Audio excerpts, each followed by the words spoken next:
Poursuivons la lecture de notre brève revue de la presse avec Alioum Esseba. Voilà, Alioum Esseba, justement toujours dans le cadre des prérogatives draconiennes de l'État pour pouvoir justement d'une part corriger ce message inadéquat, ce message extrémiste et intégriste comme vient de dire notre interlocuteur, mais aussi il y a une stratégie importante pour un dispositif qui va continuer justement pour l'année 2021 pour contrer la pandémie, les conséquences fâcheuses de la pandémie du coronavirus. Alors, Alioum Esseba, elle nous parle justement de cette mise en œuvre de cette stratégie qui a été adoptée par le Conseil national des paiements sous la supervision, bien entendu, du président Abdel Fattah el-Sisi. Et donc, il s'agit au fait de la poursuite des efforts de la Banque centrale d'Égypte pour faire face aux répercussions de cette pandémie, dans le cadre bien sûr de la volonté de l'État de préserver les acquis de la réforme économique,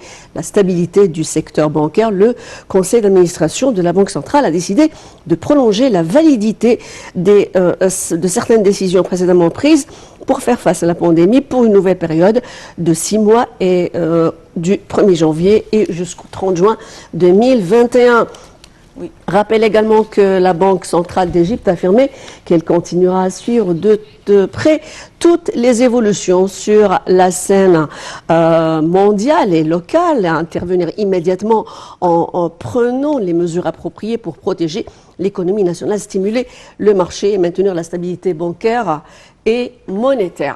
Voilà justement pour parler de l'importance de maintenir justement ce dispositif draconien par le Conseil national des paiements et surtout les efforts bien entendu de l'État en cette matière. Nous avons le plaisir d'avoir au bout du fil Dr Bassant Fahmy qui est experte en économie. Merci de nous avoir rejoints sur Nile TV International et bonne année à vous Dr Bassant Fahmy. Oui, bonjour, madame. À vous. Alors, la Banque centrale va donc encourager encore ce dispositif qui a été mis et qui a été expérimenté et qui a réussi jusqu'au 30 juin 2021. D'après vous, donc, quelles sont les meilleures réalisations qu'a donné justement ce plan qui a été adopté par la Banque centrale égyptienne et bien entendu par le Conseil national des paiements égyptiens sous la houlette et la tutelle du président Fattah el-Sisi? Bien sûr, avant chose, il y a pour encourager les Égyptiens à éviter d'avoir beaucoup de papier de monnaie et en main. Utiliser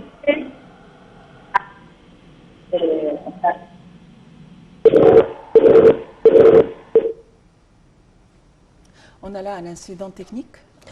Voilà, donc on va juste peut-être trouver le temps un petit peu d'avoir l'opinion de notre experte en économie. Il faut dire que les mesures ont été conclu comme étant un modèle exemplaire sur le plan international.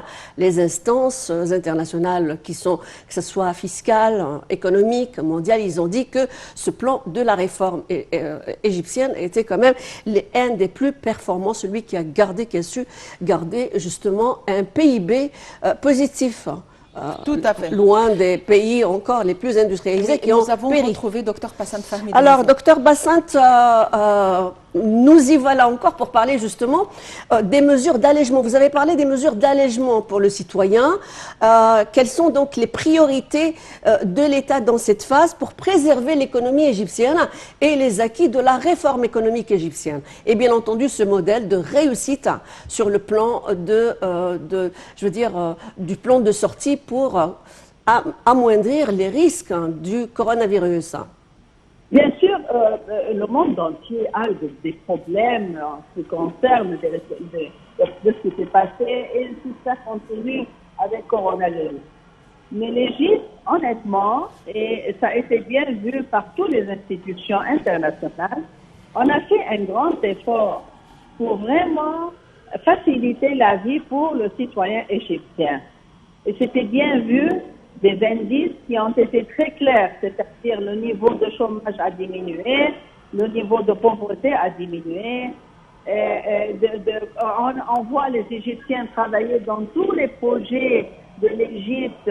Ce sont des Égyptiens qui travaillent. Et aussi, de l'autre côté, le système bancaire et fiscal essaye aussi d'aider le citoyen égyptien à vivre, à passer cette période-là d'une façon beaucoup plus facile.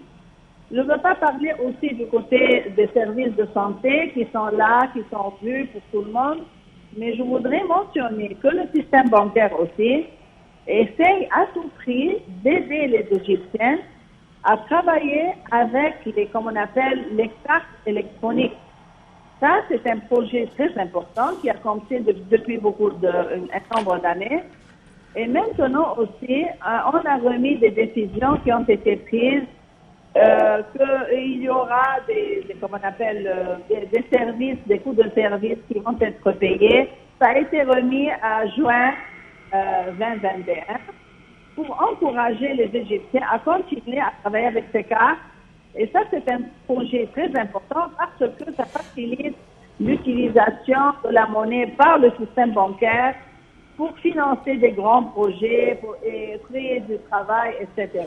Alors, vous avez parlé d'initiative. Permettez-moi de vous parler aussi de cette initiative Vie décente. Haya Karima, donc, qui est engagée, qui est un modèle également, justement, qui rentre dans le cadre de ce dispositif draconien pour contrecarrer les méfaits de la pandémie du coronavirus. Parlez-nous donc de Vie décente. Quelle réussite a-t-elle? Quels sont les points qui ont été marqués par cette initiative? Pour le bilan 2020-2021. Si. Nous devons savoir que Corona, malheureusement, a eu des effets très négatifs sur quelques classes de la société, surtout la classe très modeste et sous-modeste. Mais Haya Karima, c'est un grand projet pour vraiment aider cette catégorie à passer cette période difficile. Parce qu'on ne peut pas nier que, oui, c'est très important de se garder en bonne santé, mais aussi en parallèle, nous devons avoir les moyens pour pouvoir vivre, au moins manger, payer le loyer, payer les enfants, leurs cours, etc. Alors, Haya Karima essaye de vraiment offrir des services à la catégorie modeste et moins que modeste pour qu'on puisse passer cette période. Et ça avance très positivement. On avance de l'argent, on essaie aussi de trouver des loyers, des foyers pour ces gens-là, et aussi non seulement de l'argent, mais aussi des produits alimentaires, comme durant Ramadan. Alors, Haya Karima a vraiment créé aussi un domaine de travail pour cette catégorie, qui sont les microfinancements et petits. C'est un projet très grand qui couvre le territoire égyptien tout entier, les 27 gouvernorats. Et ça se dirige d'une façon très, très, très professionnelle. Et Monsieur le Président lui-même, il suit aussi ce qui se passe dans ce domaine-là pour assurer que le peuple égyptien, sur tout le territoire égyptien, a une vie, comme on appelle, Karima. Voilà, une vie décente. C'est la vie acceptable pour les Égyptiens. Voilà, qui reste au cœur de la politique de l'État égyptien. Merci infiniment, Dr Bassem Fahmy.